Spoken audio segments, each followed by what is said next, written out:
El Santuario del Ser por Ralph M. Lewis. Capítulo 12. Naturaleza de la plegaria. Si se analiza desde un punto de vista racional, la plegaria viene a ser una petición que puede ejecutarse en silencio o verbalmente. Cuando nos sentimos conmovidos por la emoción, experimentamos instintivamente la necesidad de expresar en alta voz nuestros deseos.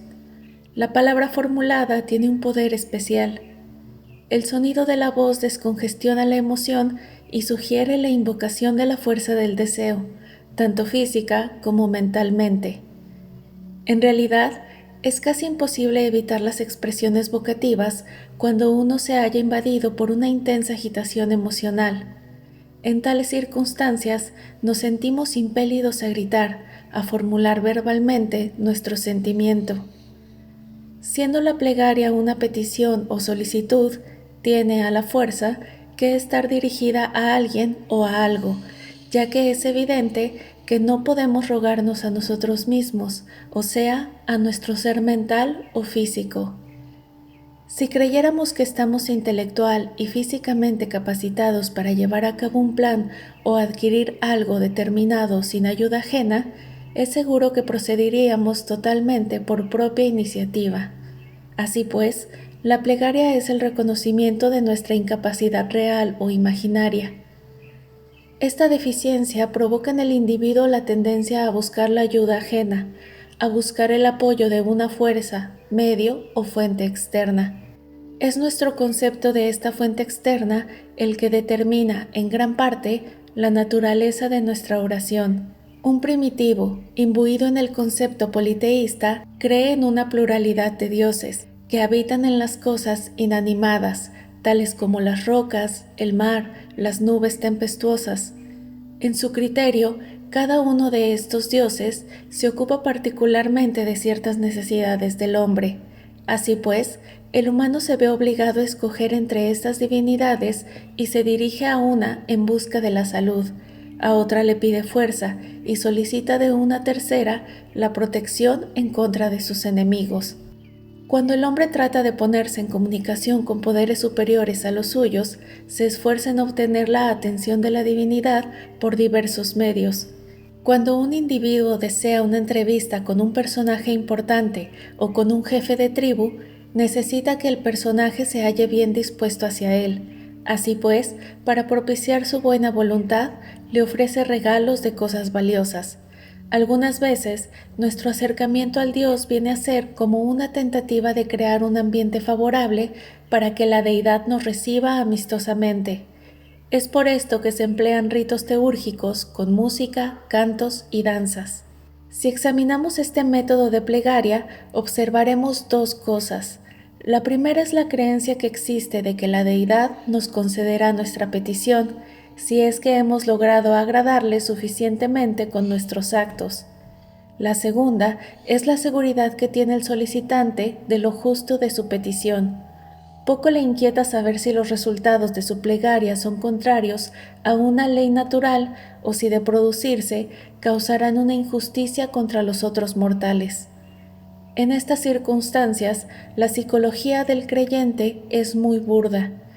Esta actitud equivale, en realidad, a conferir al Dios una naturaleza antropomórfica. Se concibe la deidad como poseída de una naturaleza igual a la de los mortales, inflada de vanidad y vulnerable a las dádivas, adulaciones y ostentación.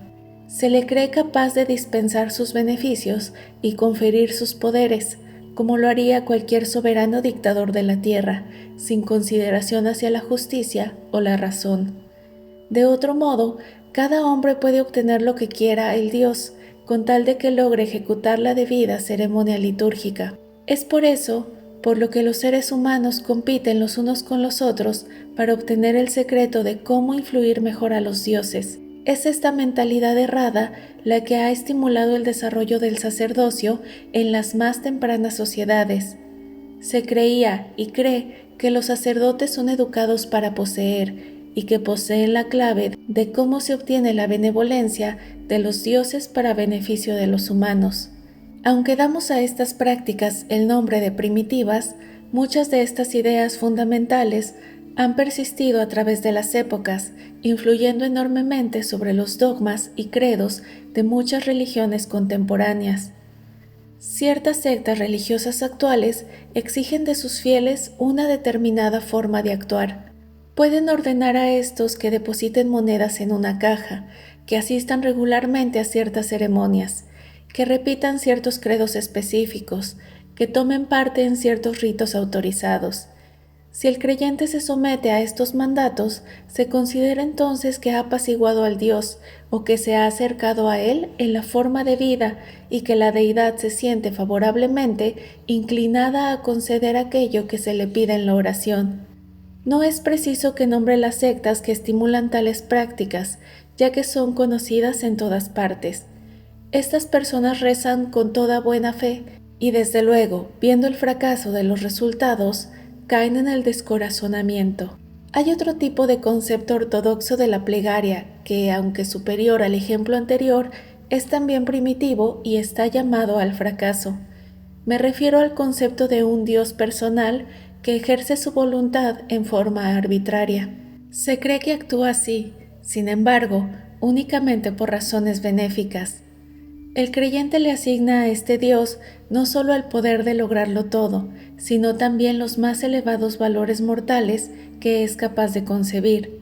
En otras palabras, se cree que el Dios es omnipotente, pero que no procederá jamás en contra de sus conceptos morales. Así pues, este tipo de religioso no le pedirá a su Dios que le cristalice una petición si es contraria a lo que considera moralmente correcto. No le pedirá a Dios que mate a otro humano, ni que le dé un dinero que no le corresponde recibir.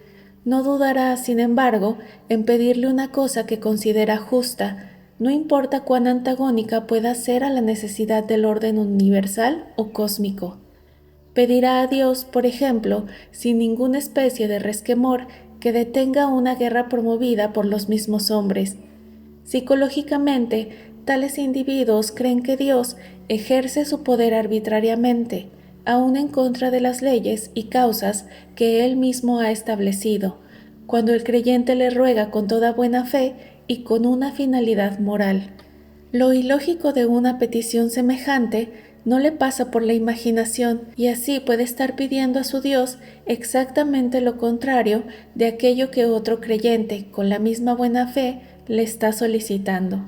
El tiempo otoñal en California nos ofrece un ejemplo excelente de este concepto antropomorfista de Dios y la plegaria. A fines de septiembre, los cultivadores de ciruela en California ponen a secar sus frutos al sol. Una lluvia temprana y prolongada puede ser ruinosa para sus cosechas.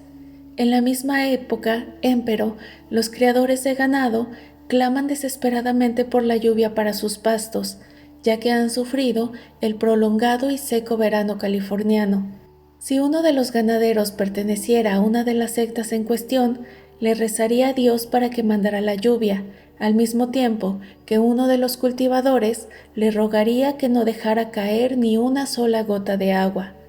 Si Dios, usando un poder arbitrario y oponiéndose a las leyes naturales climatológicas, se decidiera a actuar, ¿a cuál plegaria debería acceder? Tal punto de vista religioso coloca al Ser Supremo en una posición escabrosa y abre las puertas del ateísmo. Si la voluntad divina quisiera actuar y actuara arbitrariamente, transformaría la unidad cósmica, se acabaría por no poder confiar en nada. Es solo porque las leyes cósmicas actúan con constancia y son inmutables en sí mismas, por lo que el hombre puede tener cierta seguridad en la continuidad y permanencia de los principios divinos o cósmicos. El concepto y las prácticas místicas de la plegaria no solo traen los resultados más positivos, sino que constituyen igualmente el método más lógico. El místico parte de la base de que todas las cosas son posibles dentro de la divina conciencia de Dios, menos aquellas que se oponen a la naturaleza misma del Ser Supremo. Así pues, una solicitud o petición negativa permanece nula. No se puede aspirar, por ejemplo, a encontrar obscuridad en la luz, ya que donde reside la última no puede existir la primera. Así pues, El místico no pide lo imposible en sus oraciones.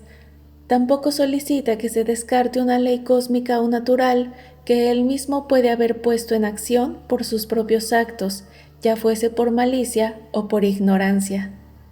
El místico cree firmemente en causa y efecto, y comprende que resulta imposible pedir que se mitigue en su favor una ley que él mismo ha puesto en marcha o que ha provocado.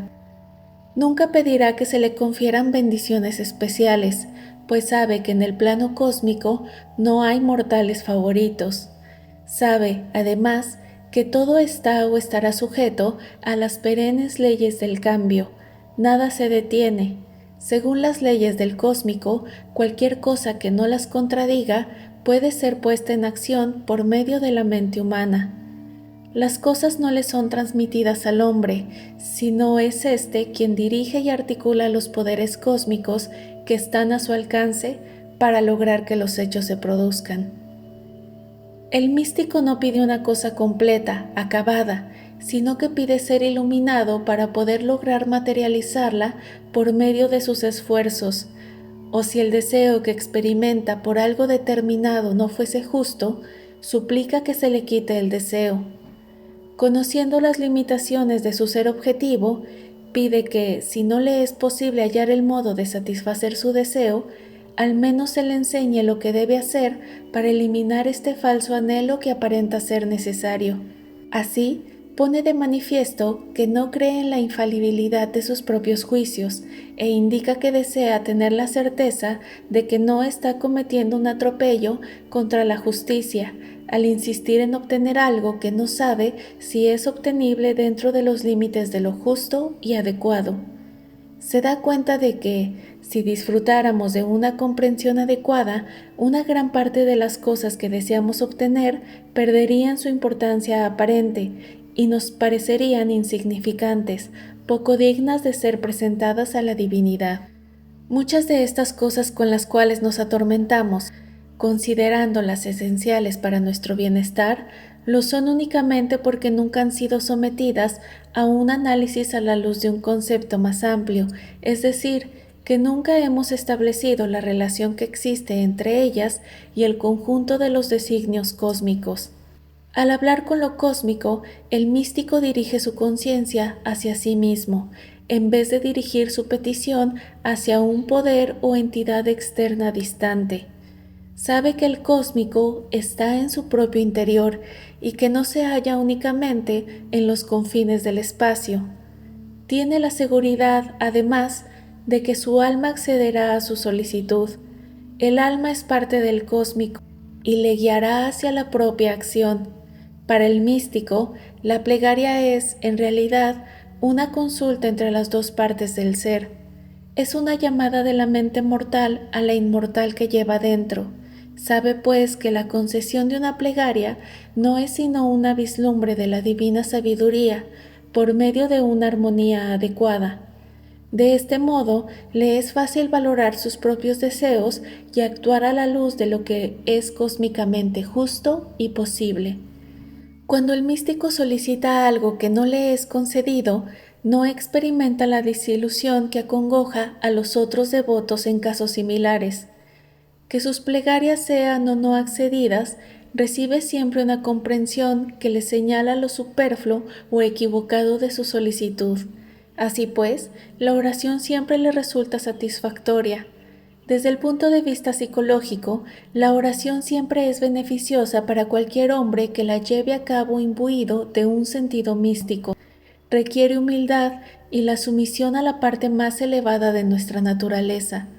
Nos pone en contacto con los impulsos más sutiles de nuestro ser. Generalmente, las oraciones son de tres tipos. Hay oraciones de confesión, en las cuales el hombre expresa a su Dios su arrepentimiento y admite que ha violado los ideales morales. Luego existen las plegarias de intercesión. En ellas, el hombre pide a Dios que le guíe para evitarle los efectos nefastos de ciertas acciones. Hay también las oraciones de gratitud, como aquellas de los salmos, en las cuales el hombre ensalza la majestad del Eterno y expresa su alegría al reconocer su propia naturaleza divina. De estos tres tipos de oraciones, el místico se complace más y con mayor frecuencia en el último, y al hacerlo así, elimina la necesidad de recurrir a los dos tipos precedentes. Si reconocemos lo divino y comulgamos periódicamente con nuestro ser interno, que es parte de la divinidad, llegamos a adquirir tal dominio personal sobre nuestro ser que las plegarias de intercesión y confesión resultan innecesarias. La siguiente oración reúne todos los elementos místicos que acabamos de enumerar. Que la divina esencia del cósmico me despoje de todas las impurezas de la mente y del cuerpo, para que me sea dado comulgar con la catedral del alma. Que mi conciencia mortal se ilumine para que me sean reveladas las imperfecciones de mi pensamiento y que me sea otorgada la fuerza de voluntad para corregirlas. Humildemente, imploro que me sea dado percibir la plenitud de la naturaleza y participar en ella en forma compatible con el bien cósmico. Que así sea.